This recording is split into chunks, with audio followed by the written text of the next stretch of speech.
Yo, Sanjay Uchiha here, people. As promised, giving you my review on Dragon Ball Super episodes 82 and 83 tonight. Doing both in one video, so it gives you less videos to catch up on. As once again, I apologize for the week of inactivity. I've been a bit busy, and subscribe,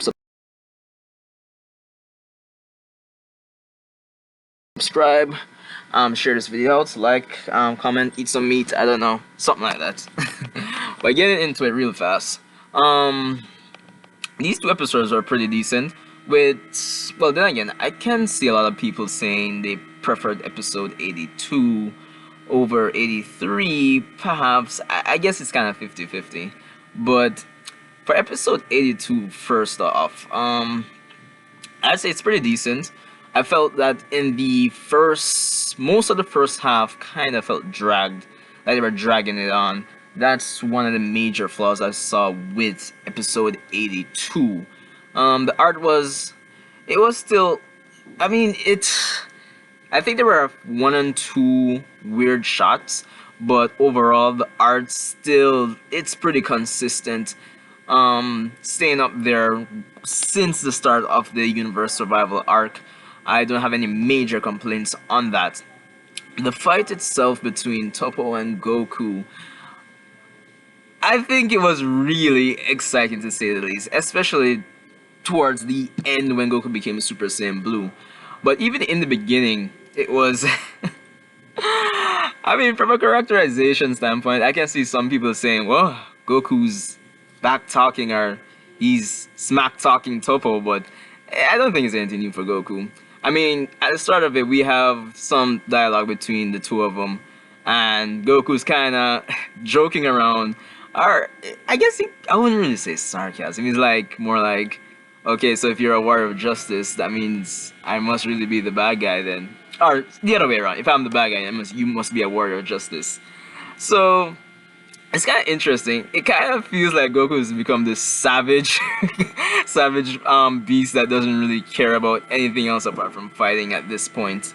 But minor matters, right? What was interesting to point out in this first half, Gohan thinking that Toppo is kind of cool. I know it kind of seems like this small detail, but really that's kind of a nod to the fact that he is the Great Saiyan man and he does those weird poses. So it's a kind of a nod to that. And I still think that as a influence to Gohan, I think the Ginyu Force may have had something to do with that. So there's that for you, a little throwback or nod in a sense. But yeah, so we get into it. Goku becomes Super Saiyan. He goes in. Of course, apparently Toppo specializes in grapple holds and all that jazz. Really and truly, I'm not disappointed. I'm actually impressed by Toppo. But then again, I guess it's to be expected because seeing as he's the only other individual that accompanied their god of destruction. All other universes were simply just their god of destruction, their angel, and their Kai. But he does seem evenly matched with Goku, of course. And one thing I did love about this fight, it really felt like old style DVs. It was kind of like I was watching Goku versus Cell over again. I mean, it was short, but it was short and sweet. Honestly, the choreography was pretty up there. They're really putting stuff into this arc so far. The preliminaries are the Zen exhibition match. And of course, we see Goku pop out the warp Kamehameha or the instantaneous Kamehameha. In other words, the Kamehameha combined with the instant transmission. It's been a while since we've seen that. I do believe Cell was the last person we saw him do that on. But it just really got me into the fight, immersed and all that. And there was one thing that I found interesting as well, the music that was being played at that particular point. It's the first I'm hearing it. It's it's still not anything close to the epicness of the music we got in the Future Trunks arc, but it was kind of cool. It kind of blended with the moment and got me immersed, helped me get immersed in the moment right there. So kudos to the score right there. Of course, we get some. How should I even put it? Towards the end, well, at the end of the fight, so after the warp Kamehameha, Goku manages to land a direct hit. We have a statement by Goku that I'm sure people in the community are already interpreting as an indicator of Goku getting a new form. Or, I guess, I wouldn't really want to say confirmation, but you get the point. Goku mentions that he's gonna show Toppo what happens when he surpasses his limits, essentially. And that statement combined with the fact that, you know, these past few episodes, Goku has been like busting out the Kaioken, the Super Saiyan Blue Kaioken pretty often. And the fact that they're using it so often, it could be an indication that what we see in the opening could really and truly be a new form or some, I don't know, amped up Kaioken, I don't know. Only theories and suggestions and speculation at this point, but eh. But yeah, we do learn that the name of the individual in the opening, Jiren the Grey, and Toppo mentions that if Goku is evenly matched with him, that he stands no chance against Jiren. So that does say a lot about Jiren's power. I mean, if he stands no chance, I might have to do a second video on this. But Jiren just, I don't know, I think I may even put him up there with... Alright, no speculation. Let's leave it at that. But anyway, so yeah, Goku returns to the Universe 7 stands, and of course he mentions the news to them, and we learn about the time for the tournament, which apparently starts in the next 40 hours. So there's that. The Daishinkan is proceeding to actually create the ring, so our heroes have to actually just gather the members as fast as possible. How much training they can get done in 40 hours, I don't know. But all in all, I think episode 82 was pretty fun. Episode 83 now, I'd say it was more chillax. It was pretty mellow. I mean, after all these fights, it's to be expected. So I'm not bashing it too much. It is funny to see, and I guess it does add to Vegeta's characterization, definitely. Not probably, yeah, definitely. It definitely does add. It is just funny to see Vegeta in this episode. But let's kind of get this in order here. So our heroes really do return to Earth. They don't really let anyone know all the specifics of what happened. It was weird seeing Goku mention some of the events that happened, and it was almost like Vegeta had an idea of what's going on. It was kind of wonky. You'd expect Vegeta had to have no idea what happened, and you know, there was something about the convo. But anyway, I continue. So they're trying to convince Vegeta and decide who else is going to be on the team. Of course, they make mention of the fact that Universe 7 again is second from the bottom where the mortal levels are, and we see our characters really discussing if there's anyone else in the universe that could potentially join the team. And Supreme Kai mentions that since they've lost Planet Vegeta, Planet Sadal, and for some strange reason they mentioned Namek as well. I'm not sure why. That was a problem I had in this episode, because we do know the Namekians are on New Namek. So, well, unless they're referring to the fact that a lot of the Namekians were lost and weren't able to be wished back. But unless they're referring to that. I believe there's one more planet they mentioned, but eh. So they mentioned that. So I do like how they do make some effort to try to go beyond the scope of Earth for fighters.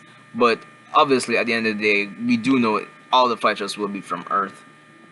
Of course, in trying to convince Vegeta, they essentially have to convince Bulma, which it was weird to see Whis go in and essentially deliver Bulla. Like, he just puts his staff on her stomach and chants some words, and voila, Bulla pops out. Not even through like your regular vaginal births are not even a C-section. It's just it's like she teleported from the womb outside, and then Reese materializes some towels or whatever to wrap around her and thing. So there's that. And it was interesting to see Vegeta trying to come up with a name before even this part. Um, Characterization in this episode was good. The art was a bit lower than episode 82, so I don't expect the art to go even below what we got in episode 83. Even though it's still up there, you can still see the definition, the use of the lines, so that's definitely great there. I was kind of expecting episode 83 to be a bit funnier, but it was still a fun watch. Of course, in trying to decide the team, Goku and Gohan, they decide on Krillin. After, including Boo, Goku, Gohan, Vegeta, they're thinking about Krillin, and we get a throwback to Dragon Ball Z. I don't remember which episode, but it's when Krillin, Gohan, and Bulma underwent to Namekan. Krillin and Gohan did some image training. So in this particular scene, I'm gonna say that Goku and Gohan are basically determining how well Krillin would have done against Basil, and it doesn't look like he would have done pretty well, as I would have guessed, because Basil is somewhere around Majin Buu's level, is relative to him. So Krillin being at that level, no. Of course, we eventually see Yamcha show up for some reason. I don't know. Like, it's a bit weird. And it was funny seeing everybody hold Bulla while Vegeta's just over in the corner. I mean, it works for this characterization and doesn't really take away from the episode. Really and truly, the episode just keeps going on until we see Supreme Kai go off to search for other mortals that may be able to join the tournament. Goku and Gohan suggest Master Roshi, and we see Goku going off to actually find Krillin and Android 18. And that's basically your episode, really and truly. These two episodes. Characterization was like putting them jointly together. Characterization throughout these two episodes have been pretty good, especially for Vegeta, I would suppose. It's interestingly good for Goku, especially in his dialogue with Toppo. The choreography for episodes 82 were pretty good. As I said, it kind of dragged on in the beginning of episode 82, but overall it was pretty well done. The animation was great as well. I don't have any complaints. As I said, there were some wonky shots here and there in some of the exchanges between Goku and Toppo, but can't bash them too much. Of course, the next few episodes will be kind of just Goku recruiting the team, so no crazy fighting now. But I am kind of curious in terms of how the fighters can prepare for this tournament in the next 40 hours. Obviously, there's the time chamber, and I don't know what else we could suggest, but I guess we'll have to see.